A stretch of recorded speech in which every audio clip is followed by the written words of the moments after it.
क्या आप जानते हैं, जब कभी आपने परियों की कहानी सुनी हो तो बड़े होकर आपको लगता है कि यार परियां तो होती ही नहीं है, लेकिन हिमाचल और उत्तराखंड में ये सच में एक्सपीरियंस और अनुभव किया गया है कि जो परियां हैं वो वास्तव में होती हैं और वहां के लोग परियों की पूजा करते हैं। उत्तराखंड में परियों को आंचरी कहा जाता है तो हिमाचल में परियों को सोनी कहा जाता है। आजकल इंटरनेट में हिमाचल प्रदेश के कल्पा की रावलाने महोत्सव की जो तस्वीरें हैं, जो वीडियोस हैं, वो वायरल हो रही हैं। जो कि रावलाने जो फेस्टिवल है वो परियों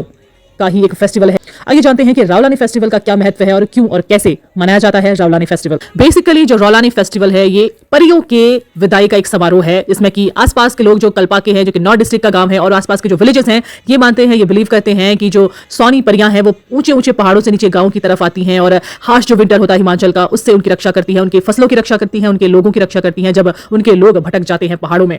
इसी बिलीफ को मानते हुए ये जो त्योहार है 5000 सालों से मनाया जा रहा है और लोगों का बिलीफ है कि जो परियां हैं जिन्हें की शौनी कहा जाता है वो लोगों की रक्षा करती हैं और लोग यहाँ के उन्हें धन्यवाद देने के लिए और उनका ऑनर करने, सम्मान करने के लिए इस फेस्टिवल को मनाते हैं और भावभीनी विदाई देते हैं बसंत ऋतु की शुरुआत में कि आप आने वाले अगले साल जाड़ों में फिर से आना और फिर से हमारे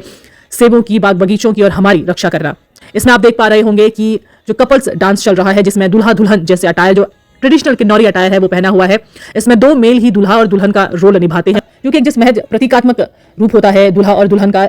ट्रेडिशनल अटायर होता है जो कि नौरी ड्रेस, उसमें जिसमें कि दूल्हा लाल कपड़े से अपना मुंह बांधता है, हाथों में ग्लव्स पहने होते हैं, और जो दुल्हन का रोल निभा रहा होता है मेल, उसने जो ट्रेडिशनल की नौरी दुल्हन है जिसमें जो गहनों से लदी हुई होती है, जैसा कि आप देख रहे होंगे उस तरह का अटायर पहना होता है। और बहुत सारे ऐसे ही जोड़े जो वहाँ के बुजुर्ग होते हैं गाँव के, वो चुनकर देते हैं और फिर नागिन नारायण टेम्पल में एक पारंपरिक नृत्य होता है। इस तरीके से रावलानी फेस्टिवल मनाया जाता है एक खास मंदिर में जिसे नागिन नारायण टेम्पल के नाम से जाना जाता है। यहाँ पर लोग इकट्ठा होते हैं और इस फेस्टिवल को धूमधाम से मनाते हैं, जैसा कि आप इंटरनेट पे इन दिनों देख रहे होंगे।